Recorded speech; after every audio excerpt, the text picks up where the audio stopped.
Hey party people, I'm Captain Zeus and welcome back to BP Fun. In today's video, I'm going to be going over episodes 1 and 2 of the brand new Disney Plus Star Wars series, The Acolyte. Now, spoiler warning for any of you guys that have not seen the episodes yet, I will be going into a little bit of detail. I'm not going to try to go into much about the first 2 episodes and kind of share my thoughts about it, and we can all discuss about what we think about this show in the comments below. Don't forget to like and subscribe for more nerdy content just like this and click the bell to be notified whenever we post another review video. So we'll start with the first episode. Honestly, I'll say this right off the bat, this show and this episode was not as bad as I thought it was going to be. There's been a lot of controversy surrounding the show and the cast and producers. With a lot of the comments they're saying not only about Star Wars but about this. So I was very skeptical going into this show. I wanted it to be good for sure. So far, it's not bad. I'll say that the visuals are fantastic. Soundtrack, it's not very noticeable, which is kind of a bummer. I'm a huge soundtrack guy. I love the soundtracks for movies, games, etc. And it's not really there. Still, you can hear the Star Wars vibes for like the intro credits or like certain moments, but otherwise it's not really there. Choreography is very good, honestly. A lot better than I was hoping. That's a plus for sure. And they definitely have a unique way of doing the intro credits. I think they're kind of going away from the classic Star Wars crawl where, the Mandalorian kind of splintered away from it. Same thing with the Ahsoka series and now this one as well. They're each having like their own take on the Star Wars intro. So I like that. I think that was kind of cool. But I will say like the intro segment where we see the assassin, in this case, kill Endara was super cliche and cringy. I was so close to just turning off my TV. This beginning scene, it was just bad. I think the action definitely helped because again, the choreography was very good and the action is good as well. So that kind of helped keep me interested. But just the way that it went down, the whole dialogue with it was just so cringe. Not a fan of it. And I'm also kind of bummed that Trinity played Endara died right off the bat. I mean, yeah, it's a good way to make things impactful for sure. I was kind of hoping to see her more in the show. We'll probably see her in like a flashback or two, but a little bit of a bummer. But it was a good use of a cameo in a way. I do love the way the Jedi's attire are too. I'm going a little bit nitpicky here. I love that the High Republic attire is actually kind of cool. I never had an issue with that when I saw them with the comics and the books coming out. I thought the High Republic attire was good. I think the only thing though is the main character, Osha. I'm not feeling her. I don't know what it is. I'm just not feeling her character right now. The actress is nothing wrong with her per se. I think she's just overacting. There was a part where the ship crashed and she was out of breath for like a solid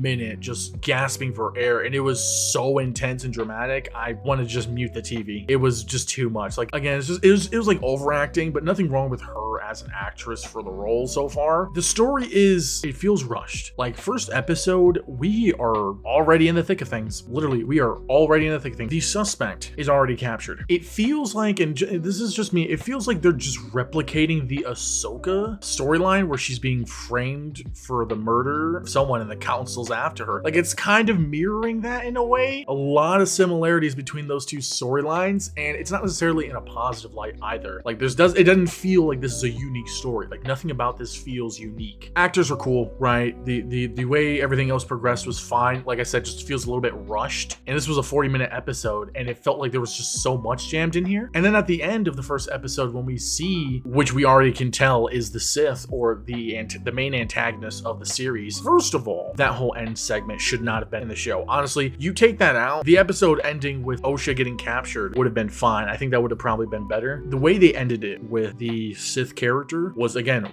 rushed as frick. Like as soon as that's done, all we're doing is we're hearing him talking, and then we're seeing that same annoying scene from the trailer where it's May just standing there like so cringe. But it was just like it feels like it was just something thrown in there to make you stay interested, which is kind of like what I kind of feel for most of this series so far. And we're gonna go into episode 2 here because episode 2 kind of follows the same similarities with episode 1. Visuals are great, action's great, choreography's great, the acting themselves and the character design and everything, it's good. Like it looks and it feels Star Warsy. However, we get into the cliche lazy writing aspect of things. Like instead of this being just an Ahsoka thing, we're going into a twin storyline. First of all, I predicted this first episode when I saw May kill Endara, and then it goes over to Osha working as a mechanic. I'm like, oh, that's her twin. I instantly thought that because do you know how many times shows in movies use a twin trope. Like, oh, I thought you were dead. Oh, I didn't know I had a twin. And then they use that twin as the bad guy. Then they convert that bad guy into a good guy and they turn on the actual real bad guy. And they're doing the same thing here. Osha realizes her sister's not dead and her sister is going down a dark path but can still be saved. And May doesn't realize that Osha's alive and she's blaming the good guys for it. And that's why she's going down this dark path. It's just like, dude, how many times have we seen that in movies and shows? It's not original. And her killing the second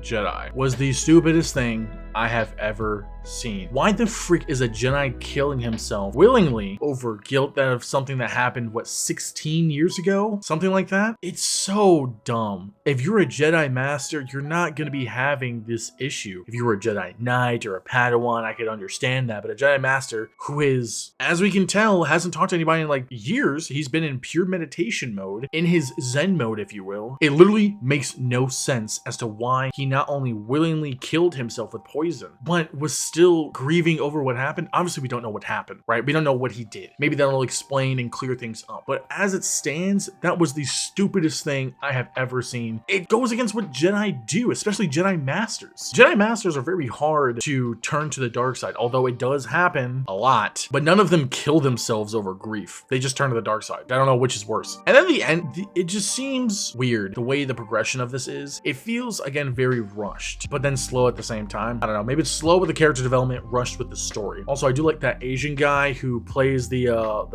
dealer, like the one that gives May the poison. I like his character. The actor that plays him is pretty cool. Kind of reminded me of Ezra Miller, just in the physical features. And I'm interested with his dynamic and actual relationship with May, because it seems like he might be a potential apprentice, but it seems like he's not. So what that world is with May is something that's going to be exciting to see, or I hope is. This show is, it's not terrible, but it's not good. I'm gonna say that it's okay at best. I always get worried whenever there's a 2-episode premiere of shows, because from what I have noticed, it just means that the studio does not have confidence that the show is going to captivate audiences with just the first episode. It means that they have to give a second episode to make sure that they're still captivated. Because if they would have just done episode 1, I would have not continued watching this. I'll be honest, episode 1 was just like mid as frick. Episode 2 did spice things up for sure, but at the same time, it's still leaving me with that exact same emotion of what? And this takes place 100 years before the Phantom Menace, which is not what the assumption was. From my knowledge, this was supposed to take place 400 years before Phantom Menace. So that's kind of weird that they rushed that. Also, from my knowledge, the original script for this, or original concept for this, was to take place in the underground of Coruscant and deal with the Acolyte, and this has nothing to do with the underground of Coruscant so far. So there's obviously been a ton of changes since the conception of this project. To be fair, that's always going to happen with any movie or show. Maybe I just didn't notice. Maybe I just didn't notice that this is the stuff that they're changing. But honestly, first episode, I'm giving a 4 out of 10. Second episode, I'll give like a 5 out of 10. So far for the series, I'm giving like a 5 out of 10. I'm really hoping there's no DEI stuff interjected into the show that's been rumored and speculated for what's going to be pushed in here. I mean, there's been a lot of stuff from the cast and the producers talking about that, and I'm not a fan of it. If I see that stuff, I'm out. And I want this to be good. I want the show to be good. It has so much potential. At the same time, it's breaking canon, because we don't see a Sith. From what they said in the